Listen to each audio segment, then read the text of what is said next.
जिनके सपने बड़े होते हैं वो आंधियों में भी खड़े होते हैं। नमस्कार दोस्तों, स्वागत है आपका एक बार फिर से। मैं हूं आपका दोस्त कवि आदि गणेश। अपनी कक्षा चल रही है सामाजिक विज्ञान की, कक्षा 6 की। हम जो सामाजिक विज्ञान है वहाँ से पाठों की बात कर रहे हैं। आज है हमारा 10वां पाठ, हमारे बाजार। इस अध्याय से जितने भी प्रश्न बन सकते हैं साधारण रूप में, फैक्ट रूप में, वो हम देखेंगे। और साथियों, हमें आपका और किसी भी प्रकार से सहयोग नहीं चाहिए। बस इतना सहयोग किया कीजिए, जब भी आपके पास वीडियो का नोटिफिकेशन आए, अगर नोटिफिकेशन नहीं मिलता तो सब्सक्राइब करें, घंटे के निशान को आप दबा लें ताकि आपको नोटिफिकेशन मिलता रहे। जब भी आपके पास वीडियो आए, आपको उस वीडियो को ज़्यादा से ज़्यादा शेयर करना है सभी ग्रुप में, सभी दोस्तों के साथ में, ताकि और साथी भी जुड़ सके। हमारा प्रयास आपको श्रेष्ठ देने का। आप भी सहयोग करें अपने इस परिवार को, चैनल को श्रेष्ठ बनाने का। चलिए, लाइक कर दीजिए और शेयर कर दीजिए। प्रारंभ करते हैं हमारे बाजार। टेलीग्राम से जुड़ना चाहते हैं तो कवि आदि गणेश हिंदी नाम से टेलीग्राम चैनल है, जुड़ सकते हैं। पहली जो बात आती है हमारे बाजार अध्याय के अंदर कि वस्तु के बदले वस्तु देकर अपनी आवश्यकताएं पूरी करना, और ये प्रणाली क्या कहलाएगी? वस्तु विनिमय।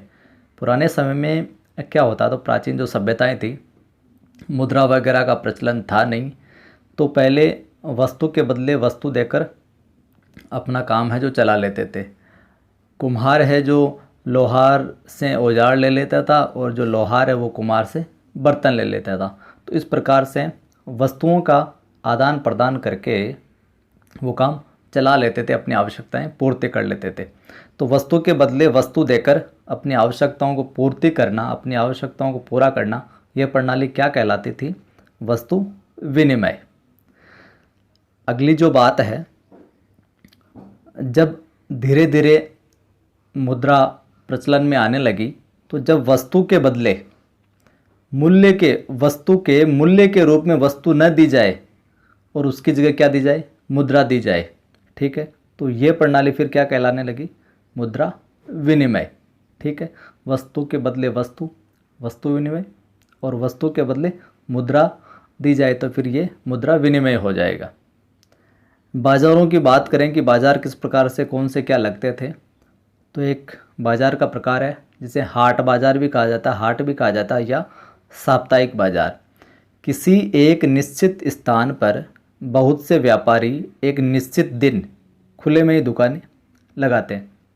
कोई बड़ा सा मैदान हो गया, 7 दिनों के अंदर एक दिन निर्धारित रहता है कि इस स्थान पर हमें मार्केट है, जो बाज़ार है, जो लगाना है। निश्चित व्यापारी रहते हैं और शाम होने तक उन अपने बाज़ारों को समेट लेते हैं और फिर अगले दिन किसी और जगह लगाते हैं, दूसरी क्षेत्र के अंदर। तो ये साप्ताहिक बाज़ार होते हैं। किसी विशेष दिन लगाए जाने वाले बाज़ार जो शाम तक समेट लिए जाते हैं, अगले दिन किसी अन्य स्थान पर लगाए जाते हैं। तो ऐसी दुकानों को, इस प्रकार के व्यापारों को क्या कहा जाता है? हाट बाज़ार कहा जाता है। ये बाज़ार क्या कहलाते हैं? हाट बाज़ार या साप्ताहिक बाज़ार। मतलब लगते रहते हैं, उड़ते रहते हैं, इस प्रकार से। विशेष बाज़ार की बात आ जाए, विशेष बाज़ार यानी पर्टिकुलर एक कोई मार्केट किसी एक विशेष वस्तु के लिए स्पेसिफाइड हो कि यहाँ पर यही वस्तु मिलती है, यहाँ पर यही वस्तु मिलती है। कि मुझे तो कपड़ा चाहिए तो जा भाई कपड़ा मार्केट में जा, मुझे लोहे की औजार चाहिए तो लोहा जो मार्केट है, लोहा जो बाज़ार है, वहाँ पर जा। तो किसी एक वस्तु विशेष के लिए जाने जाने वाले बाज़ार विशेष बाज़ार कहलाते हैं। जैसे कपड़ा बाज़ार हो गया, अनाज बाज़ार या अनाज मंडी कह सकते हैं, जहाँ पर अनाज मिलता है। सब्जी मंडी, वहाँ पर केवल सब्जियाँ मिलती है, वो सब्जी का बाज़ार हो गया। तो किसी एक विशेष वस्तु को लेकर लगाया जाने वाला जो बाज़ार होता है वो कहलाता है विशेष बाज़ार। ठीक है, प्रश्न सीधे सीधे हैं, पूछे जा सकते हैं। व्यापारी, व्यापारी किसे कहते हैं? तो वे लोग जो वस्तु के उत्पादक और वस्तु के उपभोक्ता के बीच में होते हैं, उन्हें व्यापारी कहा जाता है। वस्तु का जो उत्पादन करता है वो, और जो उसका उपयोग करता है, उपभोक्ता है, उसके बीच में जो होता है मीडिएटर, वो कहलाता है व्यापारी। अब व्यापारी का क्या काम है? व्यापारी 2 प्रकार के होते हैं। पहला तो होता है थोक व्यापारी, थोक में खरीदने वाला, अभी इसके भी हम बात करेंगे। और दूसरा होता है खुदरा या फुटकर व्यापारी। पहला थोक व्यापारी, दूसरा खुदरा या फुटकर व्यापारी। थोक व्यापारी कौन सा क्या होता है, क्या करता है ये? तो यह व्यापारी जो उत्पादक से बड़ी मात्रा या संख्या में सामान खरीद लेते हैं। ये वो व्यापारी होते हैं जो उत्पादन करता होता है किसी चीज़ का, उससे थोक में खरीद लेते हैं, मतलब खूब सारा माल खरीद लेते हैं और फिर उस माल को जो छोटे छोटे व्यापारी होते हैं उनको बेच देते हैं। ऐसे व्यापारी क्या कहलाते हैं? थोक व्यापारी। थोक में जो माल खरीदते हैं वो थोक व्यापारी कहलाते हैं। फिर छोटे छोटे व्यापारियों को बेच देते हैं। थोक व्यापारी जैसे कि सब्जी खरीदनी है तो 300-400 किलो एक साथ सब्जी खरीद ली, फिर छोटे छोटे जो व्यापारी उनको 10-10, 20-20 किलो सब्जियां दे दी, 50-50 किलो दे दी, तो फिर वो अपने हिसाब से बेचते रहते हैं, तो ये कहलाएंगे थोक व्यापारी। अब बात आती है दूसरे प्रकार के व्यापारी की, खुदरा या फुटकर व्यापारी।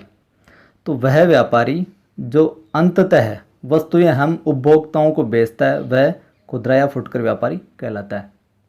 थोक व्यापारी ने उत्पादनकर्ता से वस्तुएं खरीदी, फिर छोटे छोटे जिन व्यापारियों को बेचता है, और वो छोटे छोटे व्यापारी जगह जगह दुकानें लगाकर बैठकर हम लोगों तक, उपभोक्ताओं तक वो वस्तुएं पहुंचाते हैं, तो वो कहलाते हैं खुदरा या फुटकर व्यापारी।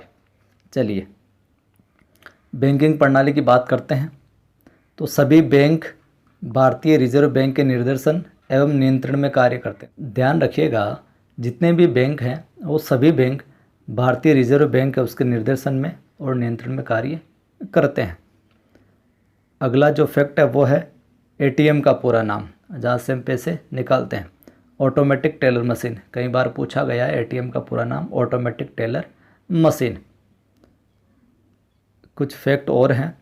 परंपरागत क्या होता है? तो परंपरा से चले आ रहे रीति रिवाज या सिद्धांत, जो पुरातन समय में पहले के समय से परंपरा से हैं, पीढ़ियों से जो चले आ रहे सिद्धांत है या यूँ कहें कोई ना कोई रीति रिवाज है, तो वो कहलाते हैं परंपरागत।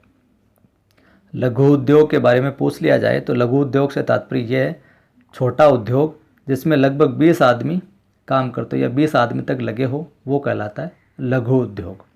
उसके बाद में हम बात करें कुटीर उद्योग की कि कुटीर उद्योग क्या होता है। कुटीर उद्योग से तात्पर्य यहाँ पर यह है घरेलू उद्योग जो परिवार के सदस्यों के सहयोग से चलता है। ऐसा कोई उद्योग जो केवल परिवार के सदस्यों के माध्यम से संपादित किया जाता है, परिवार के सदस्यों के सहयोग से उसको किया जाता है, वो कहलाता है कुटीर उद्योग। और लघु उद्योग के अंदर लगभग 20 आदमी तक होते हैं। तो शुक्रिया दोस्तों, जय हिंद। कक्षा कैसी लगी आपको कमेंट करके बताना। अच्छी लगी हो तो लाइक कर दें और सभी मित्रों को शेयर कर दें। पहली बार देख रहे हैं तो सब्सक्राइब करके घंटे के निशान को ज़रूर दबा लेना ताकि आने वाले वीडियोज़ की सूचना आपको मिलती रहे। जय हिंद, वंदे मातरम।